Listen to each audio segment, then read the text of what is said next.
Hi-ho, everybody. My name's Fido Kennington, and I'd like to welcome you to the first episode of Hey Man, Nice Kiss Shirt. Since it's the first episode, it was time to wear the first Kiss shirt of mine. This beautiful little number here. I have no idea where it came from. I just know I've had it since before I can really remember. I wore it as a night shirt, and I wore it to shows for years. As far as my history with Kiss, I was polluted by the Knights in Satan's service pretty young. Saw them on Mike Douglas. I was small enough to be in a little playpen, had mesh walls, and it was parked in front of the TV. And I saw Gene Simmons. He scared the living shit out of me. I didn't know whether to run from him or run to him. It melted my brain. And here we are, 50 years later. Really weird to think it's been that long, but yep, jumping into this thing, warts and all. I hope the quality will get better. Total noob at this, having a conversation with my phone. I have to thank, right off the top, this guy, Rick Howard. It's all for you, Demon. Many of you know and love his work, and he's the reason we're here. So let's get to it. I'm going to go through my journal a week at a time. Rock and roll all night and journal every week. We'll see. Let's just jump right in. The 1st of January. What are your Kiss collecting, creating, or listening goals for this year? Collecting wise, for me, Dynasty stuff. Specifically the merch that was available at my first show, July 13th, 1979. As far as the things I've already collected, I'd like to get frames for all my posters because they deserve to be admired instead of spending another year rolled up in cardboard boxes. That is the truth. I need to score a Madison Square Garden light bracelet for the second night. I'm not holding my breath for a golden ticket, but yeah, I've got a bracelet for the first, program, shirts. But yeah, I mean, I'd say I'm more than a fan, or rather, I'm more a fan than a collector. But, you know, we all have little goals. As far as creating, I wrote this, a few days ago, so I'm just going to kind of give you the bullet points. This book deserves to be the fodder for the podcast I've been threatening to make for years now. I've gotten Rick's blessing. It shall be called Hey Man, Nice Kiss Shirt. I'll go into, hopefully, sooner than later, I'll have an interview segment in which I'll go into the genesis of that phrase. And as far as listening, even if I can't procure the discs from Gene's vault, I should at least compile them into a playlist, because 2025 should be the year I finally hear every note Kiss ever recorded. A while back, I'm sure some of you caught the Rhino. It's basically a condensed version of the vault for the people who didn't have the full vault experience. I'm curious how many of you are digging that. There's going to be yeah, plenty of reasons for comments on this pod, but yeah, I'm looking forward to some of those. And moving on to the 2nd of January, Rick asks, if you were to write a tutorial on kiss collecting, which piece of merchandise would be featured on the first chapter, and what piece would be featured on the last? Well, first, the Bally Kiss Machine from '79. It was my holy grail merch for over 40 years. And after I got mine roughly 5 years ago. And my whole pack rat attitude toward any kind of collecting, kiss or otherwise, it was just changed completely forever. Last, who knows? I couldn't write a tutorial on anything without being an expert, and if I ever hit expert level, it's because I've somehow managed to befriend Gene Simmons and John Five and talk each of them into parting with their holy grail. You know, purely fantasy, guys. The last speech, it's I don't know. It's an odd question. I'm sure my answer would change if you asked me tomorrow. Moving on to January 3rd.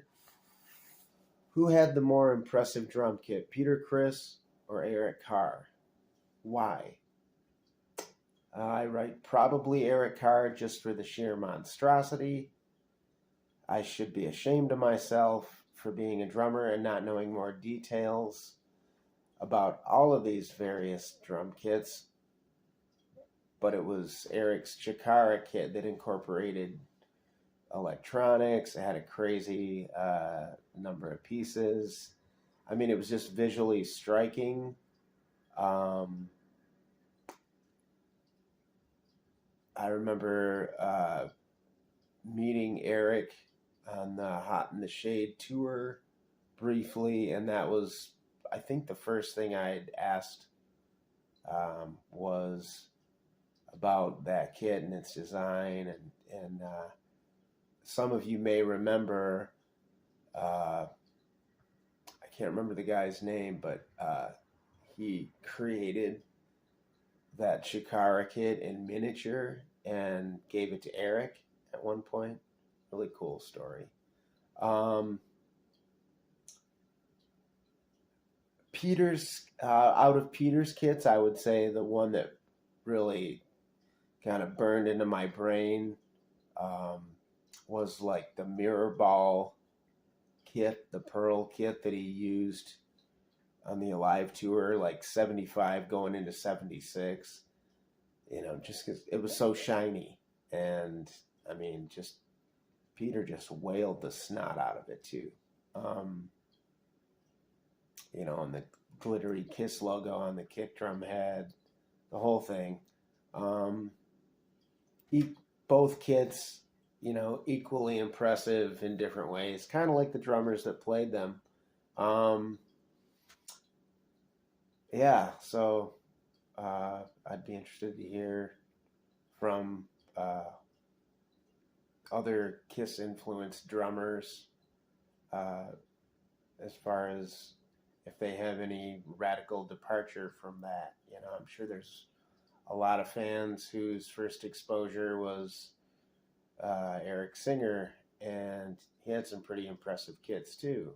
So although Rick's journal doesn't include Eric Singer, I'm going to go ahead and ask you guys, you know, your thoughts on that as well. Moving on to January 4th. What two Kiss albums would make a great double record? How many different combinations can you come up with? And what titles would you give each new double LP set? So before I read my entry, I have to admit I have a very, I would say, traditional sort of approach to what an album is. I have a lot of reverence for the format itself. Um, the way the songs hang together, there's a deliberateness there, I think, that goes into every great record in terms of sequencing and all that. So, um, like when I look at, something I hold, you know, in the esteem that I do some of my favorite Kiss albums, I wouldn't touch them. I mean, they're just, how could I make a double album out of Rock and Roll Over, um, and any other, it's just not. I wouldn't do it. Uh, but for the sake of the journal, I wrote, "How's this for a Kiss double LP? Hot in the shade. Maybe I'd call it Hide in the Shit." Because I'm not a huge fan. Um, I need to revisit that album, even though it could never live up to the tour that promoted it. But yeah, I mean, I guess so. Here I've got the culprits right here. So, uh, probably for the longest time, my least favorite Kiss album. I had such little regard for it, apparently, that I never took off the shrink wrap. Some of you will be digging on that hype sticker. And this one, Too Long for a CD, and in the estimation of a lot of fans, just not a very, very well put together album. Kind of like I was saying a moment ago, that care, that's one of the hallmarks of a good album, is the care that goes into sequencing and really making it hang together as a package. I've made a few albums with a couple of bands, but I mean, I can speak for my bandmates when I say that, they kind of approached it the same way that I do. So the idea of just kind of throwing it all into a hat and mixing it around and coming up with a double, that's almost an alien concept. Moving on to January 5th. Who from Kiss gives you the most inspiration, and what have they inspired you to do? I have to start with Peter, because I always say Peter Criss made me want to play the drums, but Bunny Carlos showed me how. So, growing up, I mean, from the time I had little toy kits with paper heads, through to when I got my first real kit, and then beyond that, putting on headphones, playing along to Dream Police, Live at Budokan, Alive, Dressed to Kill. Those are the ones that, I mean, there were a few others, of course, but those are the ones that I really, really dug into and really pushed my progress as a musician, because those songs were, I mean, depending on the time we're talking, were pretty ingrained in me. I mean, they're just part of my DNA. It's a pretty big handful of persistent memories between those 4 records. To be honest, I learned a lot from Peter as far as what not to do. Copious amounts of drugs, for instance.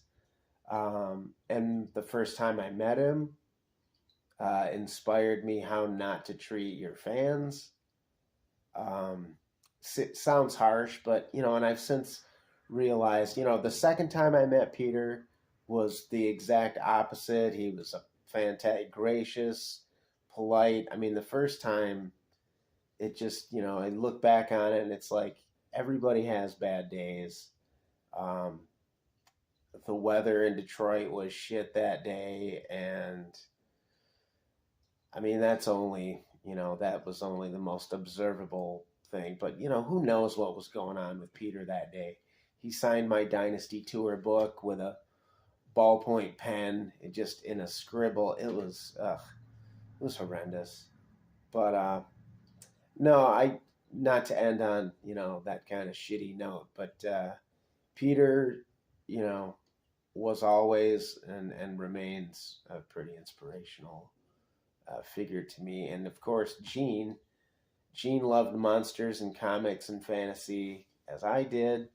So to see him amalgamate his passions for those things into a persona that he used to captivate a rock and roll audience, that's super inspiring. Nobody did what he did, not even Alice Cooper. Just really getting inside a character and the way he sort of refined it, the vampire, the bat lizard, the demon, like over the years, the way we all got to see, Gene change on stage. It's pretty cool. I wrote, also inspiring are his humble immigrant beginnings. I love the story of him and his mother walking into their first supermarket.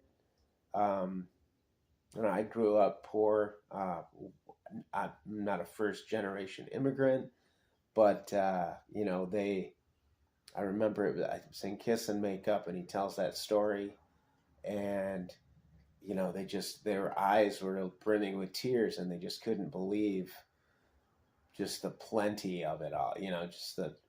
Just food just lined up on shelves. It just always kind of stuck with me when I read that. But yeah, Gene, from very humble beginnings to, just ask him. He's the king of the world, If I hadn't been inspired by that, I wouldn't be talking to you right now.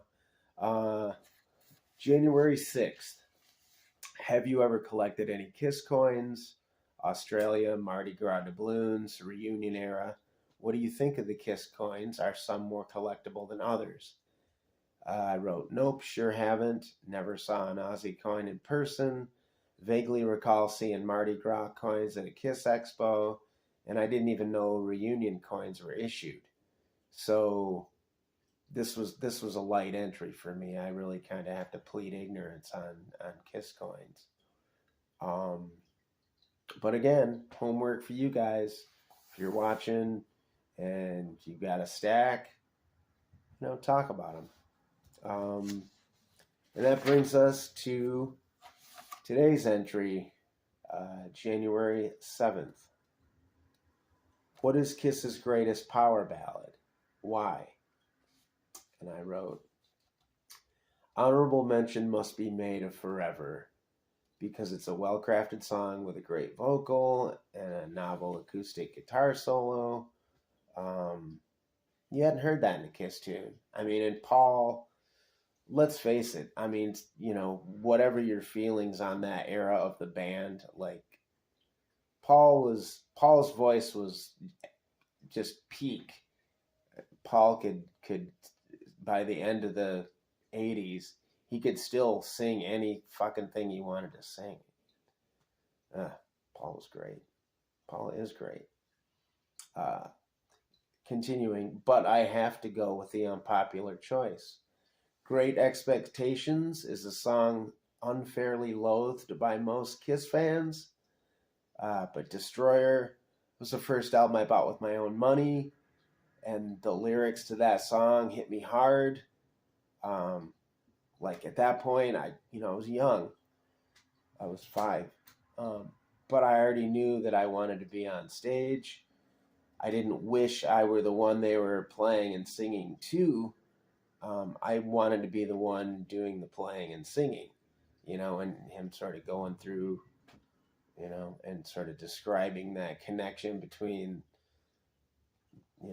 the rock star and the audience is just pretty entrancing to my young mind, and it subconsciously and consciously motivated me to make music my life. And Fido fun fact, Great Expectations was the name of my first Kiss tribute. So, I mean, there you go. It wasn't a this wasn't a conversation. None of the reminiscings factored into us choosing that name. I don't think. That was back in about 1990. But yeah, there you go. Great X. And that takes us through the first week. The first week of Rock and Roll All Night and Journal Every Day. It's a great book. If you don't have it, go to Amazon and get it. And if you do have it, this was hopefully fun for you. And you should do what I did. You should take a cue from It's All For You Demon. And, get creative with your own entries. Share them however you share. If you've got a,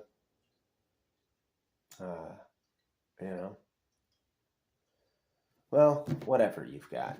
If you've got something to say about this book and these questions, or Kiss, or about how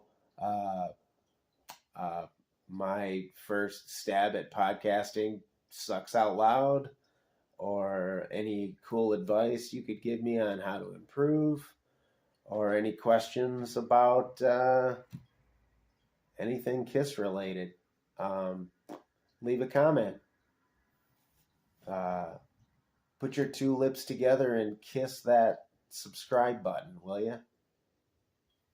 Thanks.